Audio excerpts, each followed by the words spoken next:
warahmatullahi wabarakatuh. Hari ini kami diberi kesempatan untuk mempresentasikan makalah evaluasi visi misi PT Indofood CBP terhadap lingkungan bisnis dan fungsi perusahaan.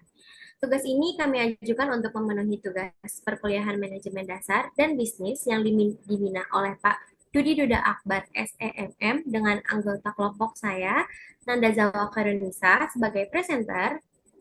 Saya Kurnia Ilma Ikvia dengan NIM 642500040 sebagai ketua kelompok. Saya Melanie Zulkia sebagai analisis data dengan NIM 6425011. Saya Yuliana Satriani sebagai penulis dengan NIM 642500472. Saya Indira Naresa Putri dengan editor Sitasis dengan NIM 6425048. Baik, selanjutnya akan dilanjutkan presentasinya oleh Kurnia Ilma. Pendahuluan, kami mengambil tema PT Indofood, yaitu PT Indofood CPB Sukses Makmur TBK. ICPB merupakan salah satu pemain dalam industri makanan Indonesia, khususnya di segmen mie instan. Perusahaan ini telah mendominasi pasar mie instan nasional selama bertahun-tahun dan memiliki reputasi yang baik di Indonesia dan di seluruh dunia. Adapun rumusan masalah yang kami angkat adalah pertama, bagaimana visi misi PT Indofood CPB mencerminkan respons terhadap lingkungan bisnis, pelanggan trend health, pesaing global, regulator BPOM atau MUI, teknologi inovasi, lalu bagaimana visi misi pendukung strategi fungsi bisnis, yaitu pemasaran, operasi, sumber daya manusia, keuangan di industri mie instan. Yang ketiga ada sejauh mana visi misi adaptif untuk menjaga dominasi pasar dan bagaimana KPI mengukur efektivitasnya. Tujuan dari makalah kami adalah yang pertama adalah mengevaluasi kesesuaian visi misi terhadap lingkungan bisnis, yaitu pelanggan, pesaing, regulator, dan teknologi. Yang ketiga ada menganalisis keselarasan visi misi dengan fungsi bisnis, yaitu pemasaran, operasi, sumber daya manusia, dan keuangan, beserta contoh programnya. Lalu yang ketiga adalah memberikan rekomendasi perbaikan redaksi, KPI pendukung, dan implikasi implementasi. Selanjutnya ada metode dan kerangka analisis. Metode penelitian kami itu adalah metode problem based learning, yaitu PBL adalah pendekatan kualitatif deskriptif yang dipilih untuk penelitian ini karena memungkinkan analisis mendalam terhadap masalah nyata yang dihadapi perusahaan dengan fokus pada identifikasi masalah, analisis menyeluruh, dan pembuatan solusi praktis. PT Indofood CBP Sukses Makmur TBK adalah subjek penelitian studi kasus. Yang pertama ada identifikasi masalah, yang kedua ada pengumpulan data, yang ketiga analisis data, yang keempat formulasi solusi, yang kelima ada evaluasi implementasi. Lalu selanjutnya adalah analisis visi misi dari PT Indofood, yaitu melakukan ekstraksi dan evaluasi terhadap visi dan misi perusahaan untuk mengidentifikasi nilai inti, janji nilai, dan arahan strategis yang terkandung di dalamnya. Evaluasi mencakup aspek clarity, kejelasan, relevansi, interrelational, kemampuan menginspirasi, dan measurability dapat diukur. Selanjutnya akan dilanjutkan oleh teman saya, yaitu Melanie. Baik, untuk selanjutnya ada kerangka analisis. Yang pertama ada analisis lingkungan eksternal. Pertama ada analisis pelanggan, itu mengidentifikasi perubahan preferensi dan perilaku pembelian dan segmentasi pelanggan dalam konteks trend health and wellness. Yang kedua ada analisis pesaing, yaitu memetakan kompetitor utama, strategi mereka, serta posisi kompetitif Indofood CPB dalam industri mie instan global dan domestik. Yang ketiga ada analisis regulator, mengidentifikasi regulasi pemerintah terkait keamanan pangan, standar gizi, labeling, dan kebijakan kesehatan masyarakat. Dan yang keempat ada analisis teknologi, mengevaluasi perkembangan teknologi produksi, inovasi produk, digitalisasi, dan teknologi supply chain yang relevan dengan industri. Nah, yang selanjutnya ada analisis kesesuaian strategi fungsi bisnis, yaitu mengevaluasi bagaimana visi misi diterjemahkan ke dalam strategi dan implementasi di berbagai fungsi bisnis. Yang pertama ada fungsi pemasaran, yaitu fungsi strategi produk, pricing, distribusi, dan promosi dalam merespon trends health and wellness. Yang kedua ada fungsi operasi, yaitu proses produksi, quality control, supply chain management, dan inovasi produk. Yang ketiga ada fungsi SDM, yaitu pengembangan kompetensi, budaya organisasi, dan talent management yang mendukung transformasi bisnis. Yang keempat ada fungsi keuangan, alokasi investasi, struktur biaya, dan performance management yang mendukung strategi. Selanjutnya ada kerangka analisis. Sumber data dari PT Indofood itu bersumber yang digunakan dalam penelitian ini bersumber dari yang pertama ada dokumen resmi perusahaan, yaitu laporan tahunan PT Indofood CPB Sukses Makmur Terbuka atau TBK, website resmi perusahaan, dan publikasi korporat. Yang kedua, laporan industri. Laporan dari lembaga riset pasar seperti Nielsen atau Euromonitor Internasional 2025 dan publikasi Asosiasi Industri Makanan.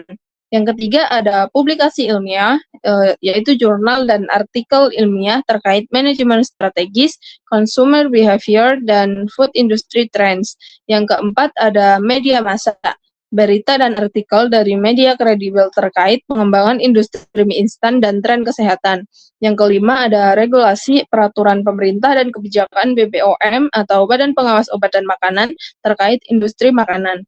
Dan yang keenam ada data publik, data statistik dari BPS atau Badan Pusat Statistik, laporan riset konsumen, dan survei preferensi konsumen. Nah, yang selanjutnya ada hasil analisis visi misi dan lingkungan. Pertama ada dokumen resmi visi misi.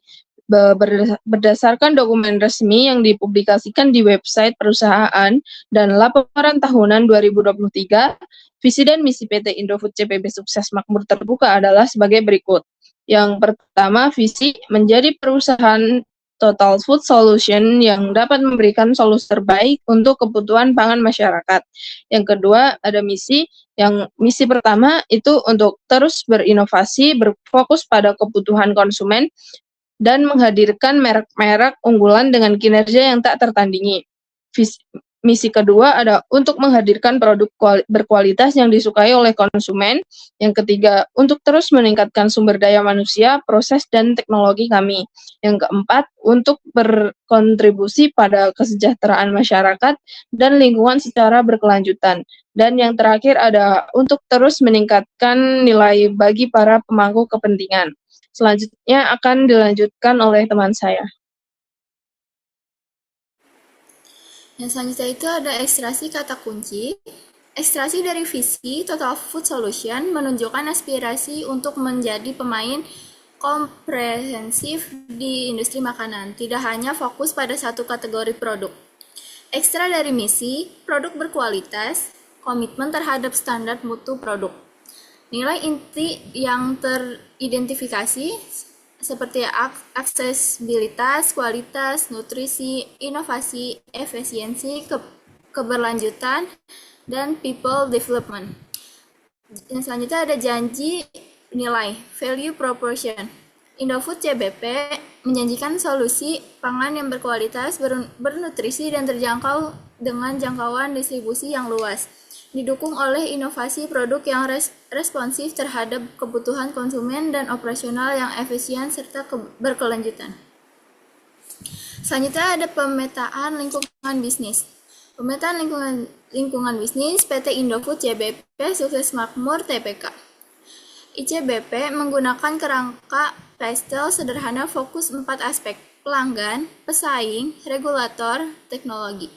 Untuk mengidentifikasi tekanan eksternal terhadap visi misi ICBP di industri mie instan. Analisis berdasarkan data 2025 menunjukkan dominasi ICBP 72-75% pangsa pasar.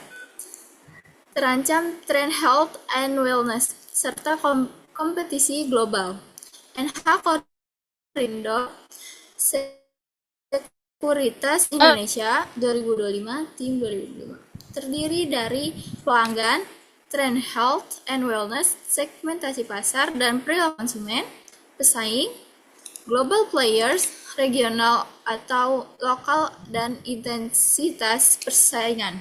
Selanjutnya ada regulator, Indonesia, global, dan implikasi. Teknologi, produksi, inovasi produk, dan digitalisasi, dan R&D. Untuk slide selanjutnya ada kesesuaian visi misi dengan strategi dan fungsi perusahaan. Visi misi Indofood CBP cukup selaras dengan inovasi dan kualitas, tetapi kurang menekankan health and wellness secara eksplisit. Kesesuaian per fungsi. Yang pertama, fungsi kesesuaian visi misi. Contoh, program atau kebijakan saat ini, kelemahan saat ini. Yang kedua, ada pemasaran fokus konsumen selaras kebutuhan pangan. Kampanye Indomie Sehat, varian rendah sodium via TikTok. Kurang edukasi label nutrisi. Yang ketiga, ada operasi Total Food Solution. Dukung inovasi. Sertifikasi halal BPOM, proses organik, belum fortifikasi vitamin atau mineral. Yang keempat, ada SDM, tingkatan SDM. Eksplisit di misi. Pelatihan nutrisi, karyawan R&D, kurang rekrut spesialis gizi. Yang terakhir ada keuangan, nilai stakeholder, dukung investasi, alokasi 15% budget R&D, produk sehat. Ini laporan 2023. Belum ROI, target inovasi mencapai 20%. Untuk selanjutnya akan dijelaskan oleh teman saya. Oke, untuk pembahasan dan rekomendasi, ada perbaikan visi misi. Visinya yaitu menjadi perusahaan Total Food Solution terbaik pangan, menjadi pemimpin global dalam penyediaan solusi pangan inovatif yang sehat, berkualitas, dan terjangkau guna meningkatkan kesejahteraan masyarakat. Misi pertama, berinovasi, fokus konsumen, merek unggulan, mengembangkan produk pangan bernutrisi melalui inovasi berkelanjutan berbasis riset konsumen global. Misi kedua, produk berkualitas disukai konsumen. Kualitas dan keamanan pangan tak tertandingi via teknologi terbaik. Nah, misi ketiga, tingkatan SDM, proses teknologi. Meningkatkan kompetensi SDM agar adaptif terhadap perubahan pasar dan teknologi pangan. Misi keempat, kontribusi, kesejahteraan masyarakat. Distribusi produk sehat terjangkau seluruh lapisan masyarakat. Misi kelima yaitu tingkatan nilai stakeholder, nilai langkah panjang, bisnis berkelanjutan. Selanjutnya,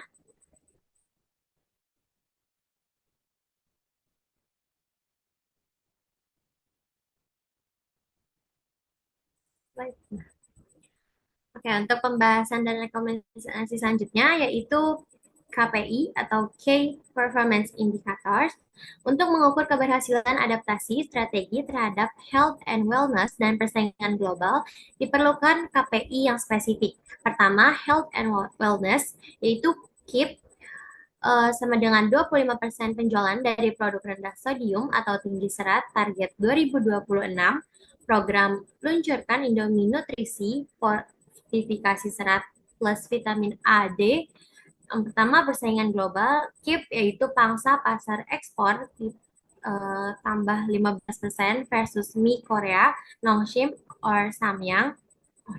Program yang pertama itu kampanye Indomie Go Global, adaptasi rasa Asia Timur Tengah.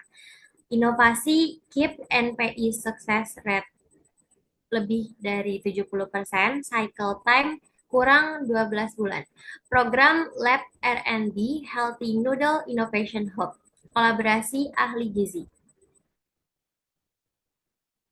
Next. Oke, untuk implikasi implementasi, sumber daya harus dialokasikan secara terfokus untuk melaksanakan tujuan dan visi baru. Dalam hal sumber daya manusia, SDM atau perusahaan perlu merekrut atau melatih ahli gizi dan spesialis teknologi pangan. Resiko utama selama proses transisi ini, beberapa resiko harus dihindari. Penerimaan pelanggan merupakan resiko utama, karena pelanggan sudah terbiasa dengan mie instan dengan banyak natrium. Yang kedua, tahapan implementasi. Strategi ini harus diterapkan secara bertahap. Dalam tahap pertama, inisiasi. Penyesuaian internal terjadi, termasuk menyelesaikan visi dan misi yang baru, mengatur anggaran untuk penelitian dan pengembangan, dan merekrut ahli nutrisi dan global. Baik, slide selanjutnya akan disampaikan oleh teman saya, Dira. Kesimpulan dari makalah ini adalah bahwa visi dan misi PT Indofood CBP Sukses Makmur Tbk pada dasarnya telah mencerminkan komitmen terhadap kualitas, inovasi, dan keberlanjutan. Namun, untuk menjadi lebih relevan dan tren konsumen kompoter yang semakin peduli terhadap kesehatan, visi dan misi, perusahaan harus ditingkatkan dengan memberikan penekanan khusus pada bidang kesehatan dan kesejahteraan. Dengan dominasi pasar yang besar, Indofood menghadapi tantangan serius dari peningkatan persaingan global, terutama merek mie Korea dan produk lokal baru. Lalu selanjutnya ada saran. Yang pertama, perkuat visi dan misi dengan memasukkan fokus eksplisit pada aspek health dan wellness agar lebih relevan dengan tren konsumen global yang semakin peduli pada nutrisi dan gaya hidup sehat.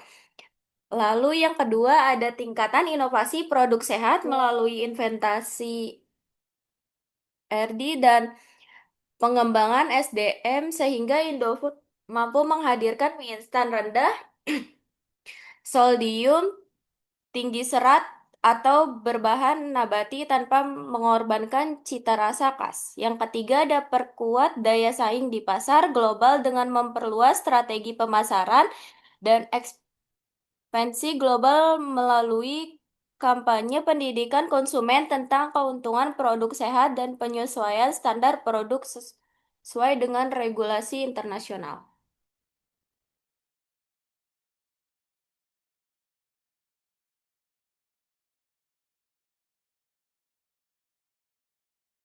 Oke, terima kasih.